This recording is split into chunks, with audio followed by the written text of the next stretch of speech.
l'invité de la matinale. KTO Radio. C'est un rendez-vous qui rassemble les spécialistes de la question du catéchuménat en France et à l'international, les assises du catéchuménat.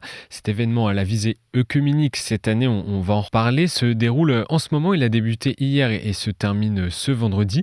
Et c'est organisé par l'Institut supérieur de pastoral catéchétique de l'ICP, dont notre invitée est la directrice. Bonjour Isabelle Morel. Bonjour Maxence, bonjour à tous. Merci d'être avec nous en studio ce matin. Alors expliquez-nous quel est le principe déjà de ces assises du catéchuménat.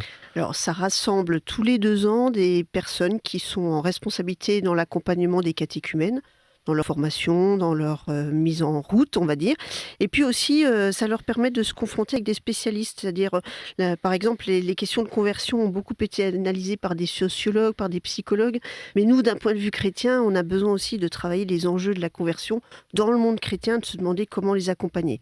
Donc c'est un lieu où on va croiser les pratiques et les réflexions universitaires pour le bien de l'un comme de l'autre.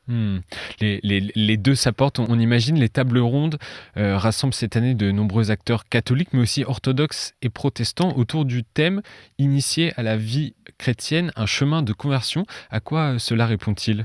Alors en fait, on se rend compte que l'on soit protestant, orthodoxe, catholique, on est confronté aujourd'hui à un certain nombre de nos contemporains qui sont en recherche de sens.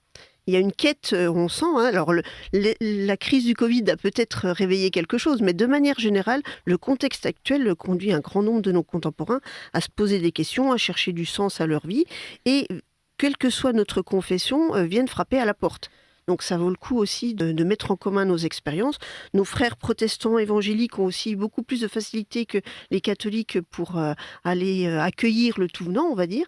Et en mettant ensemble les expériences d'accueil, d'accompagnement, on arrive à être plus intelligents ensemble.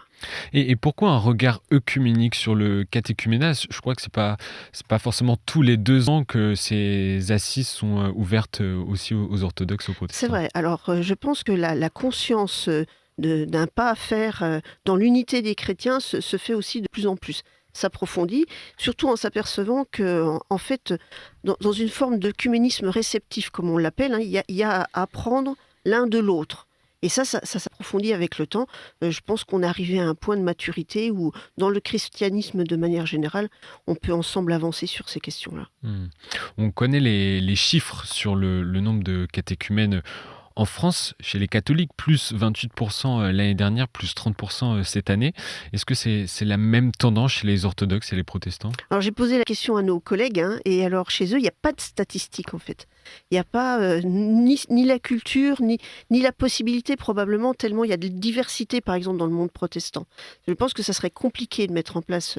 Par contre, ce qu'ils disent très facilement, c'est qu'ils constatent comme nous une augmentation du nombre de personnes qui sont en recherche, qui viennent poser des questions et qui vont jusqu'à demander le baptême. Donc finalement, c'est assez commun ce constat que nous avons ces années-ci. Oui.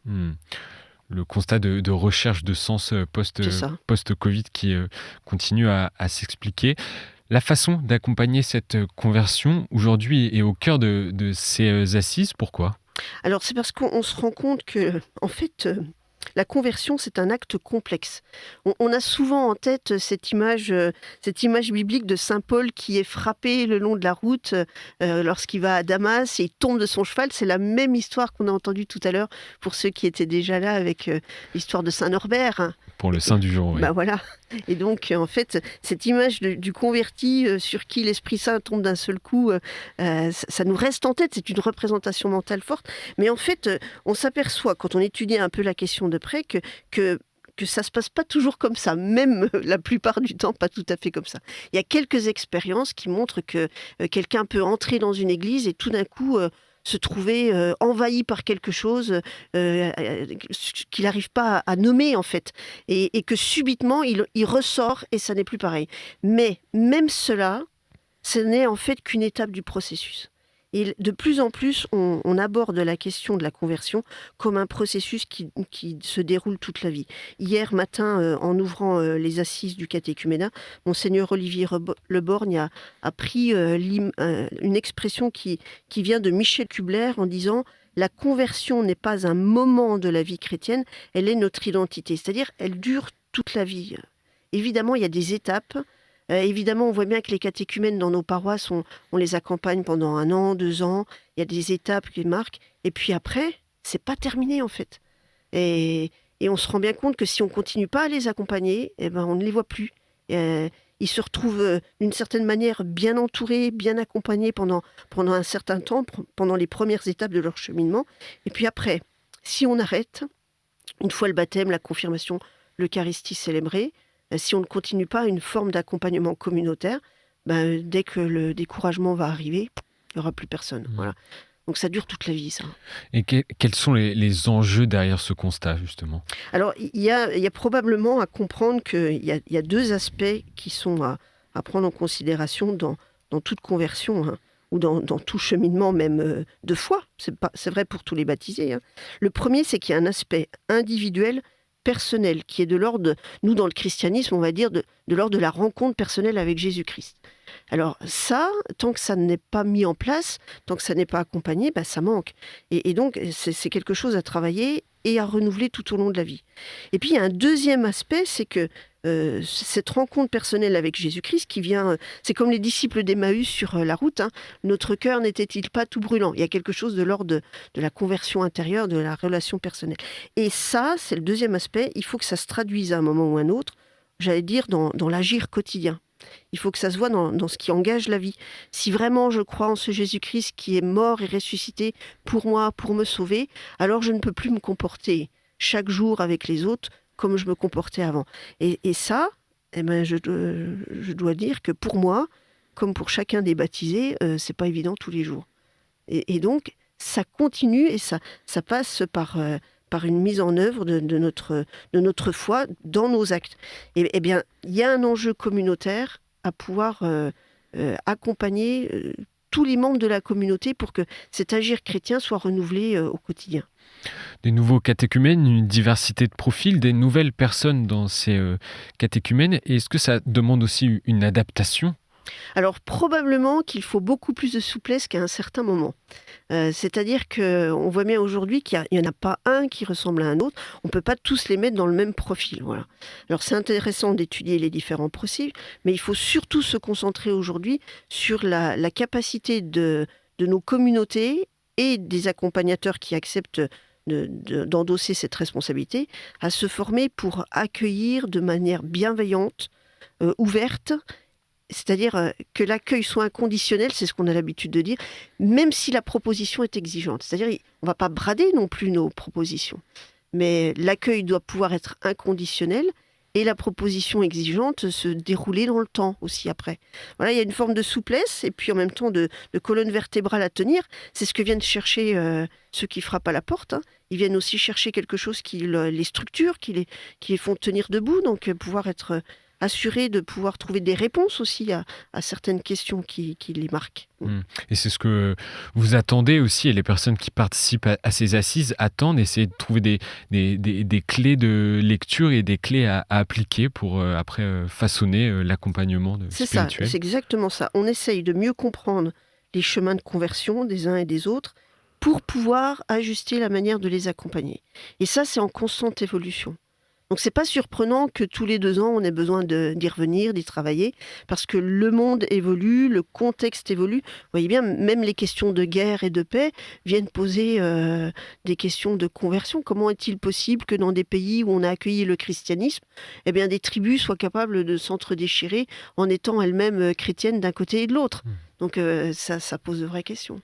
Et quel est l'état du dialogue entre les religions chrétiennes sur le catéchuménat ? Alors, pour l'instant, ce que je peux dire, c'est que ça se situe essentiellement au niveau du monde universitaire. De ce que j'ai observé, ça ne veut pas dire que ce n'est pas possible par ailleurs, hein, mais le travail de recherche, pour l'instant, se fait essentiellement au niveau universitaire. Mais vous voyez que, par exemple, dans ces assises qui ont lieu en ce moment, on va avoir un tiers ou une moitié d'universitaires, puis une bonne grosse moitié de pratiquants, en fait, d'experts, les experts de la pratique du catéchuménat au quotidien.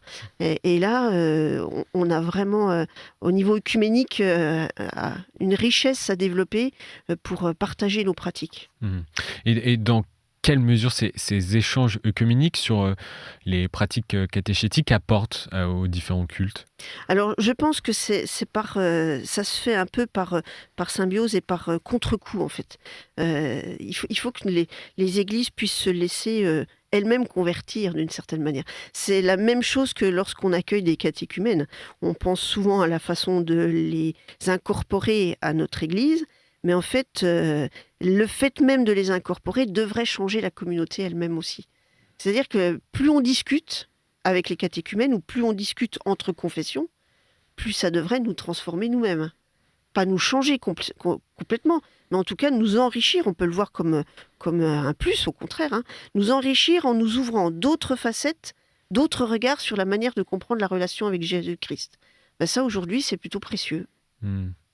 Et à qui servira le travail de réflexion de ces assises? Est-ce que ça va rester ici ou est-ce que justement il va y avoir des écrits, ça va être partagé après Alors l'habitude, c'est qu'après un grand colloque ou des assises de ce type-là, il y a souvent publication de ce qu'on appelle les actes. Donc, c'est-à-dire les textes des conférences vont être publiés, les résultats des travaux en atelier vont être publiés dans un ouvrage qui sortira d'ici la fin de l'année 2024. Mais ça va surtout servir aussi de point d'appui pour les participants. Les participants, pour la plupart, ce sont des personnes qui sont en responsabilité du service diocésain du catéchuménat dans leur propre diocèse. Ce sont des praticiens qui accompagnent déjà des catéchumènes. Et donc, pour leur propre pratique, c'est déjà intéressant. Et pour ceux qui n'ont pas pu y assister, eh bien, évidemment, la publication des actes va donner accès en fait à ces analyses sociologiques, psychologiques, théologiques et pastorales qui permettent d'avoir des billes pour ça.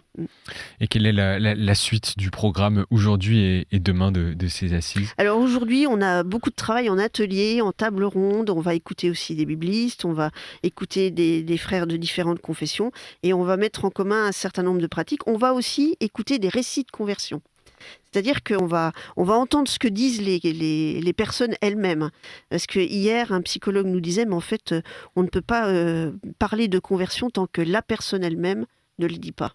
On ne peut pas le dire à sa place. C'est le récit qu'elle en fait qui atteste en fait de cette conversion, et après l'Église elle-même qui l'atteste en disant, bah oui, bienvenue parmi nous au moment du sacrement. En fait.